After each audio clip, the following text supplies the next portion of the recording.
Hey everyone, welcome back to another video. आज की class में हम टॉपिक लेने वाले हैं laws of exponents for real numbers.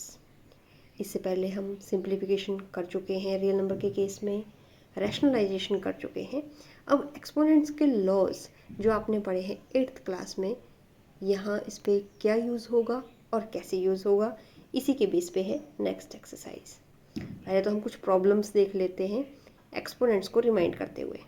Like आपके पास कुछ इस तरह से सवाल है, 17 raise to power 2 into 17 raise to 5, what is the solution. या फिर 5 raise to power 2 whole raise to power 7। या फिर थर्ड वन को देख लीजिए, 23 raise to power 10 divide by 23 raise to power 7, और एक है 7 raise to power 3 into 9 raise to power 3। इन सारे क्वेश्चंस को करने के लिए एक्सपोनेंट्स के लॉज यूज़ होंगे। पहले में क्या है, देखिए 17 है, दोनों में 17 है, तो हमने एक्सपोनेंट्स का फर्स्ट लॉ पढ़ा है। जो हमने लॉज पढ़े हैं, what are these, A raise to power m into A raise to power n is equal to A raise to power m plus n। अगर हमारे पास बेस सेम है, अलग अलग पावर से बेस सेम होने चाहिए, तो उनकी पावर्स ऐड अप हो जाती हैं। फर्स्ट में यही केस है, बेस सेम है तो उनकी पावर्स क्या हो जाएंगी, ऐड हो जाएंगी। 5 to 7 ऐसे हो जाएगा।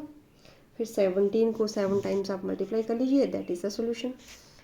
नेक्स्ट आपने ऑलरेडी पढ़ा है a raise to power m whole raise to power n, ये होता है a raise to power mn।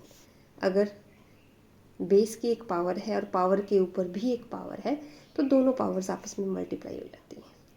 Same is the case with the second part. यहाँ पे क्या है, 5 की पावर 2 और होल रेज़ टू पावर 7, तो पावर्स क्या हो जाएंगे आपस में मल्टीप्लाई, तो इसका आंसर ही आ जाएगा। जैसे पहला केस हमने पढ़ा मल्टीप्लिकेशन में, वैसे ही हमारे पास एक लॉ होता है in division. A raise to power m divide by a raise to power n, वो क्या हो जाएगा, a raise to power m minus n।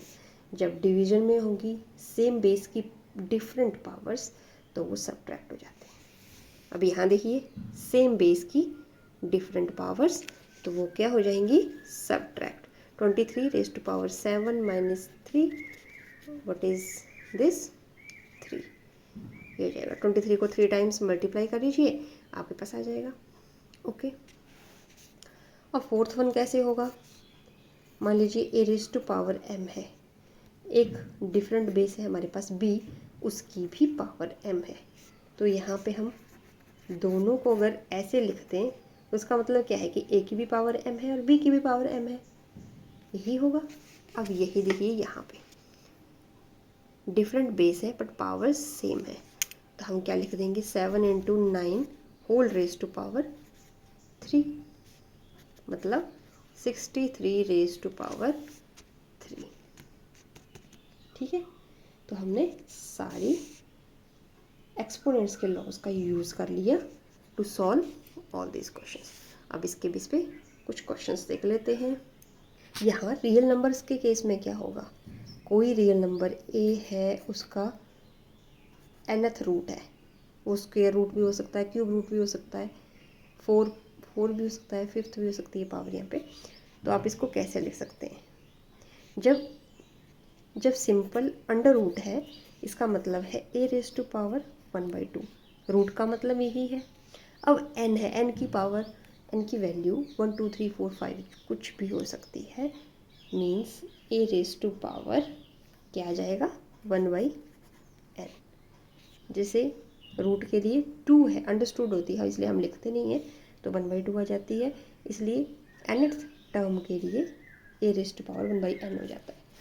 अब इसके रिलेटेड एक एग्जांपल ले लेते हैं। मान लीजिए आपके पास 2 अंदर है, 3 बाहर है, इसको आप क्या लिखेंगे, अब एक की जगह यहाँ पे क्या है, 2 है, क्यूब रूट को ऐसे लिखेंगे। ठीक है, इस तरह से चलेगा। इसको थोड़ा और समझने के लिए मैं एक एग्जांपल ले लेती हूँ। 4 रेज़ टू पावर 3/2, तो क्या होगा, इसको या तो आप ऐसे लिख लीजिए 4⁻³ होल रेज टू पावर 1/2, क्योंकि पावर्स जब मल्टीप्लाई होंगी तो 3/2 ही देंगी। ठीक है, अब चाहे अब 4 को आप 3 टाइम्स मल्टीप्लाई कर लीजिए, 4 × 4 × 4 4⁻1/2, ये आ गया 4 4 ज़ा 16, 16 4 ज़ा 64 और पावर 1/2। अब 64 का स्क्वायर रूट आप निकालेंगे, 1/2 का मतलब स्क्वायर रूट, तो इसका आंसर आ जाएगा 8। इसी को करने का तरीका, अगर मान लीजिए 4⁻, मैं 1/2 पहले लिखती हूँ और 3 बाद में लिखती हूँ, इसमें कोई गलती नहीं है, चाहे आप ऐसे पहले करिए या ऐसे करिए, जैसे आपको सूटेबल लगता है आप कर सकते हैं।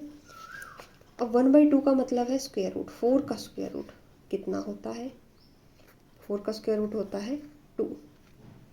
ठीक है, अब 2⁻³ मीन्स 2 को आप मल्टीप्लाई करेंगे 3 टाइम्स तो 8 ही आंसर आएगा। तो चाहे आप ऐसे करिए ऐसे करिए, आंसर आपका सेम आएगा।